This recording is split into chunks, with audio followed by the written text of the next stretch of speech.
Salut à tous, la team Mowell, tout même chaud pour Lyon, Fan TV. Très heureux les gars de vous retrouver pour une nouvelle vidéo. J'espère que vous allez bien. Eh bien, ça va sûrement très bien puisque nous sommes en finale de Coupe de France.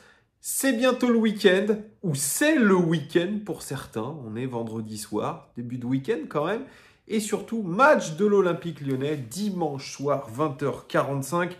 Franchement, ça ne peut pas mieux aller, surtout que les températures ce week-end en France et notamment à Lyon sont parfaites.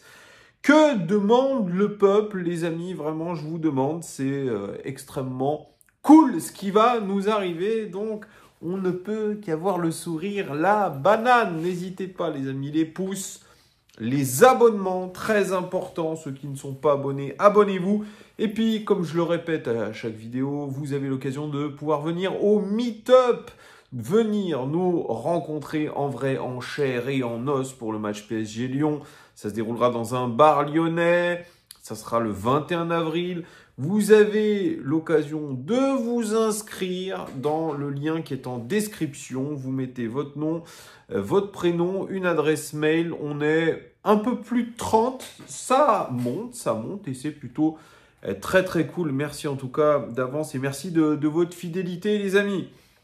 Comme je disais, match ce week-end, match dimanche 20h45 contre le FC Nantes qui est de nouveau entraîné par Antoine Camboiré qui a fait une performance la semaine dernière puisqu'ils se sont imposés du côté de Nice. Le match se déroulera à huis clos les amis, ça va nous rappeler une belle période. Ah oui, une belle période, celle du Covid. Non, c'était une période absolument effroyable où les stades sonnaient creux, où on portait des masques, où il y avait un climat de terreur. Eh bien là, on va se retrouver dans ce même schéma, stade à huis clos. Je crois que c'est parce qu'il y a eu les 25 ans de la Brigade Loire et ils avaient fait un espèce de barrage, je sais pas comment on dit ça, un barrage de fumée où ils avaient mis des fumis dans toute la tribune. Donc bref, voilà, c'est une sanction de la Ligue. Alors, petite conférence de presse de Pierre Sage juste avant le match, de Ryan Cherki aussi.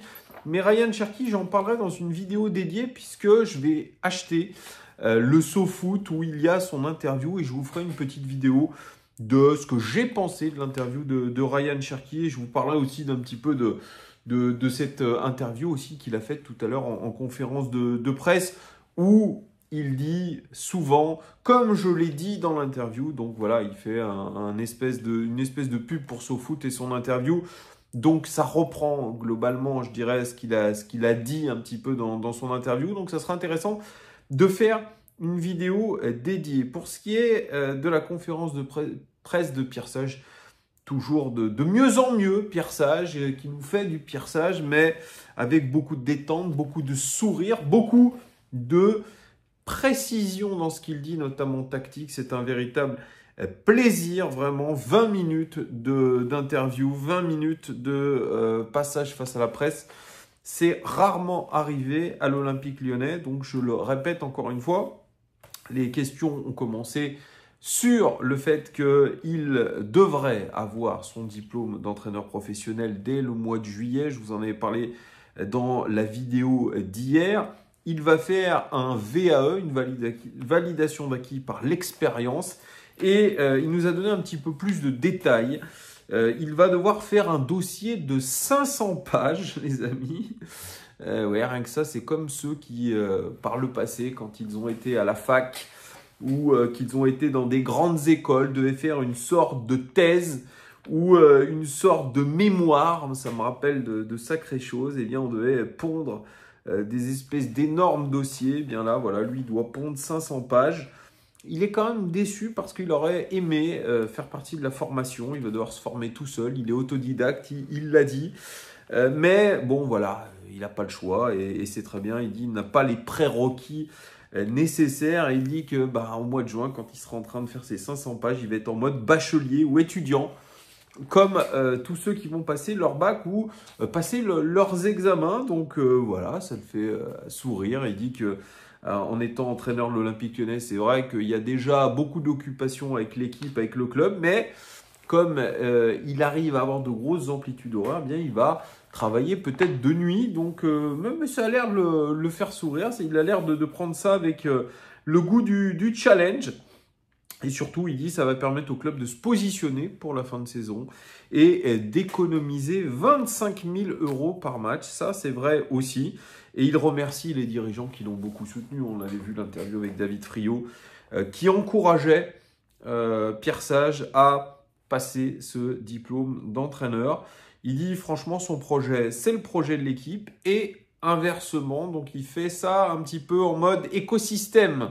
C'est l'écosystème Pierre Sage, c'est un vrai projet d'équipe, un projet du club, etc., etc.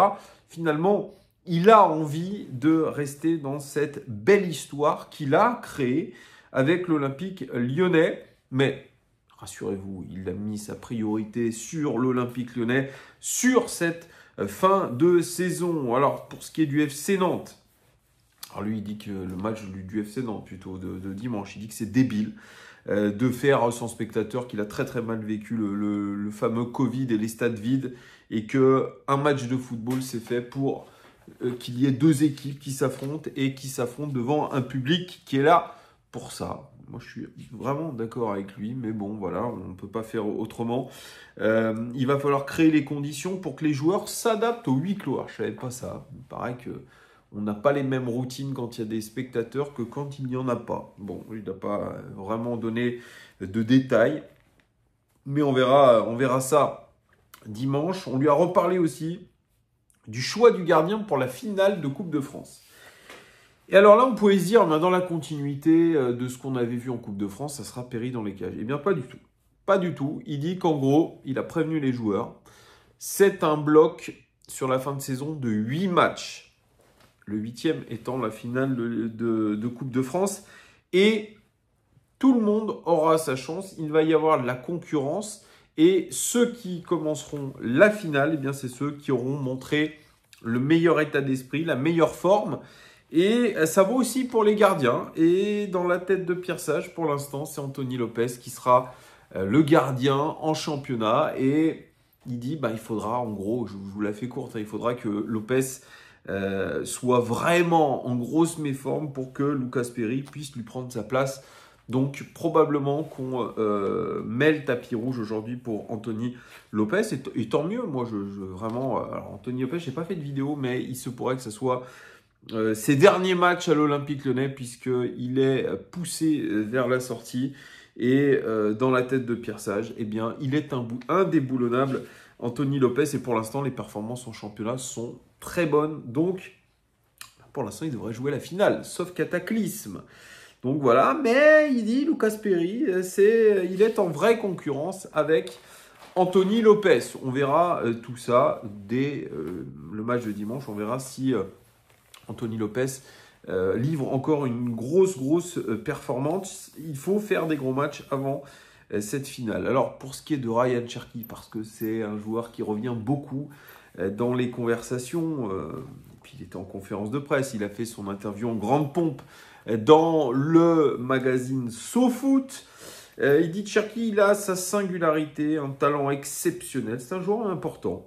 Il doit exprimer par contre son talent de manière plus régulière. Oui, ça on le sait. Il a besoin certes d'être un petit peu piqué, mais il n'y a pas que ça selon Pierre Sage. Et il estime que l'état d'esprit n'a pas toujours été au rendez-vous de Ryan Cherki, surtout quand il l'a mis sur le banc. Il dit il aurait dû prendre conscience avant de certaines choses et me montrer qu'il pouvait revenir dans l'équipe beaucoup plus vite. Donc c'est une sorte de tacle. Il dit il a mal géré son temps sur le banc. Donc ça, c'est une critique très constructive de la part de Pierre Sage, puisque il redit ce que pas mal de ses entraîneurs ont dit de Ryan Cherki, c'est que c'est un garçon particulier avec un état d'esprit particulier. Moi, je vous en ferai vraiment une vidéo où je vous exprimais un petit peu mon ressenti par rapport à l'interview qu'il a donnée à SoFoot, par rapport aussi à son interview qu'il a donnée à côté de celle de Pierre Sage. Il y a des choses quand même à dire. Voilà, moi je trouve que il y a des choses importantes, notamment dans la communication de Ryan Cherki. Il y a des choses et qui ont évolué avec le temps.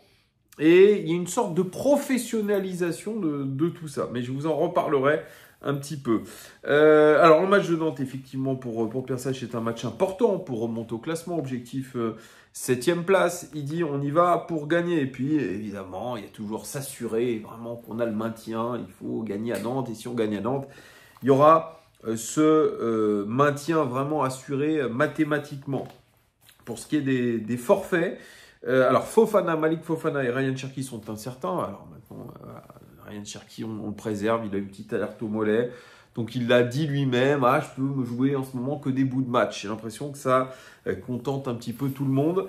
Mangala, lui, il est forfait. Alors, Mangala, il est sorti contre Valenciennes parce qu'il a rechuté apparemment, mais c'est pas très grave.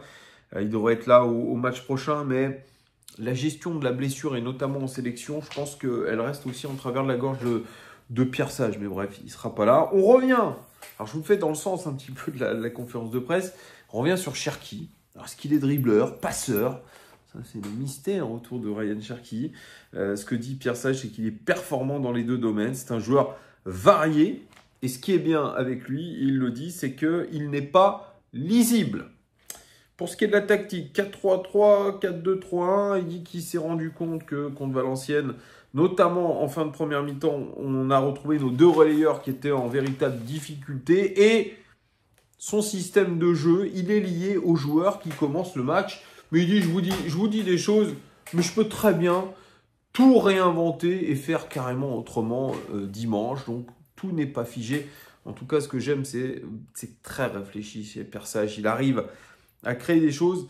C'est vraiment très, très intéressant. Vraiment, l'intérim qui se prolonge et la pérennité de Pierre Sage dans ce poste d'entraîneur de l'Olympique Lyonnais, moi, je trouve ça très intéressant. Voilà ce que je pouvais vous dire de cette conférence de presse de Pierre Sage. N'hésitez pas à mettre un petit message pour me dire ce que vous en avez pensé. N'hésitez pas, les pouces.